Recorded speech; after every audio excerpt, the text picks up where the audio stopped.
अस्सलाम वालेकुम। उम्मीद है कि आप खैरियत से होंगे। आज मेरे वीलॉग के 3 अहम मौज़ूआत हैं। एक तो तातुल है बलूचिस्तान काबीना में रीशफल के हवाले से, किससे वजारत लेंगे, कौन बनेगा वज़ीर, ये भी एक तमाशा है और काफ़ी अरसे से ये जारी है, लेकिन अभी तक रीशफल वाला जो मामला है वो बदस्तूर तातुल का शिकार है।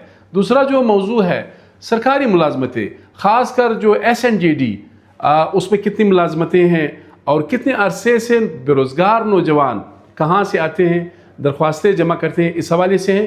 लेकिन शुरू करूँगा मैं, गुज़श्ता रोज़ मैंने बलूचिस्तान पब्लिक सर्विस कमीशन के हवाले से एक तजवीज़ दी थी कि आप इसमें 6-7 कैडर्स जो है वो शामिल करें। लोगों की दाढ़ियाँ सफ़ेद हो जाती है, बाल सफ़ेद हो जाते हैं, 6-6, 7-7 साल तक वो मुंतज़िर रहते हैं, जब बारी आती है तो उसमें 1-2 पेपर्स रह जाते हैं। इसी तरह नौजवान जो है वो मायूसी का शिकार होते हैं।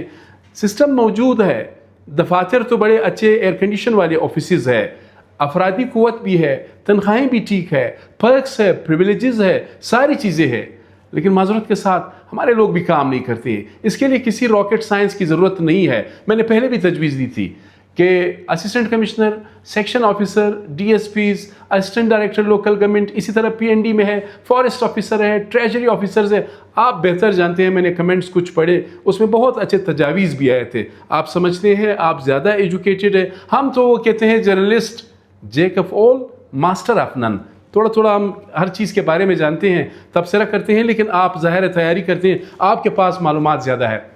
पहले तो मेरी ये वज़ीर-ए-आला बलूचिस्तान मीर सरफराज बुगटी से ये अपील है इस क्वेटा वॉइस के चैनल के ज़रिए कि बलूचिस्तान पब्लिक सर्विस कमीशन का जो चेयरमैन है उसका इंतखाब मेरिट पे होना चाहिए, डिग्निटी वाला, क्रेडिबिलिटी वाला एक अच्छा आदमी होना चाहिए, बिला तातुल होना चाहिए। अब आता हूँ ज़रा services and general administration department. 3-4 मरतबा 1000 पोस्टें हैं, ये एडवर्टाइज़ हो चुकी है। मुझे काफ़ी जो कैंडिडेट्स हैं वो मिले कि खुदा रहा इस पर भी तो कोई बात करे।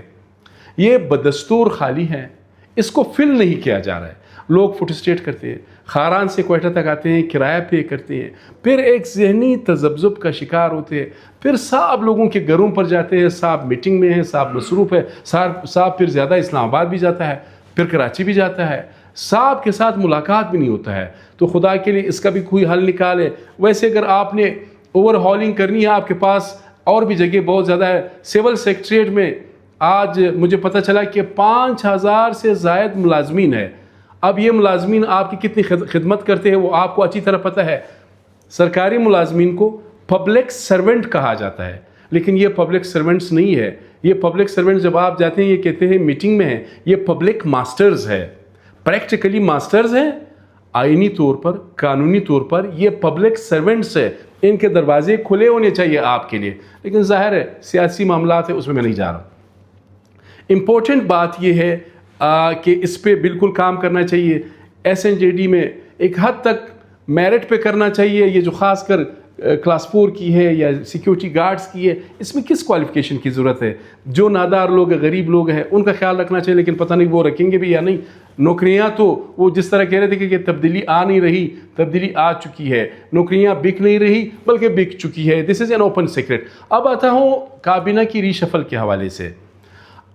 रीशफल होगा, रीशफल में आइंदा कुछ दिनों में, कोई हफ्ते 10 दिन में इस्लामाबाद में कोई इजलास होगा जिसमें आपके चीफ मिनिस्टर जो सीनियर लोग हैं वो भी उसमें शायद शिरकत कर सके। और तवक्को यही की जा रही है कि कुछ लोगों को एडजस्ट किया जाएगा, ख़ासकर जो अहमदज़ई साहब है, आगा उमर अहमदज़ई, चूँकि बलूचिस्तान अवामी पार्टी जिसे आमतौर पर बाप कहा जाता है, उसको भी एडजस्ट किए जाने का इम्कान है। अली मदद जतक साहब, उनके पास पहले एग्रीकल्चर की मिनिस्ट्री थी, उनको भी एडजस्ट किए जाने का इम्कान है। अली हसन ज़ेरी साहब आए, उन्होंने तो सबको इधर उधर कर दिया। साथ ही नवाबज़ादा तारिक मक्सी उनको ऑफ़र कर रहे हैं, लेकिन उनको एक कैटेगरी की मिनिस्ट्री चाहिए और डटे हुए हैं। इसी तरह नवाब चंगेज़ मरी, उनका भी इम्कान है। और देखा जाए अब 22 फॉर्म 47 है या 45 है, यही हमारे और आपके मिनिस्टर्स हैं, इन्होंने फैसले करने हैं। अरबों रुपए इनके डिस्पोजल पे है। तो कम अज़ कम कुछ मिनिस्टर्स ऐसे हैं जिन पर बहुत सीरियस एलिगेशंस है, सोशल मीडिया में भी एलिगेशंस है। अगर یہ الزامات غلط ہے تو جتنے بھی سوشل میڈیا ایکٹیوسٹ ہیں ان کے خلاف آپ پیکا میں بھی جا سکتے ہو. آپ نہیں جا رہے ہو تو اس کا مطلب یہ ہے کہ نو اسموک وداؤٹ فائر. تو آپ جائیں گے تو وہ آپ کی 10 چیزیں اور نکالے گا. تو پرابلم آپ میں ہے, سوشل میڈیا میں نہیں ہے. سی ایم صاحب بھی ہمیشہ سوشل میڈیا کو کرٹیسائز کرتے رہتے ہیں. ہمیں بھی ذمہ داری کا مظاہرہ کرنا چاہیے. میں اپنے طور پر بھی بہت کوشش کرتا ہوں کہ کوئی ایسی بات نہ کروں جس سے کسی کی دل آزاری ہو یا کسی پر کوئی الزام ہو. الزام کسی پر لگتا ہے, اگر واقعی وہ آنیسٹ ہے, کمیٹڈ ہے, اگر میں لگاتا ہوں تو مجھے پھر عدالت تک لے جانا چاہیے, مجھے پھر چھوڑنا نہیں چاہیے. اگر مجھے چھوڑیں گے تو اس کا مطلب یہ ہے کہ دیر آر سو مینی پنکچرڈ. آپ ایک کیس میں مجھے ڈالیں گے تو میں 5 چیزیں اور آپ کے خلاف نکالوں گا. یہ آپ کو بتانا تھا. اپنے میزبان سید علی شاہ کو اجازت دیجیے. اللہ حافظ.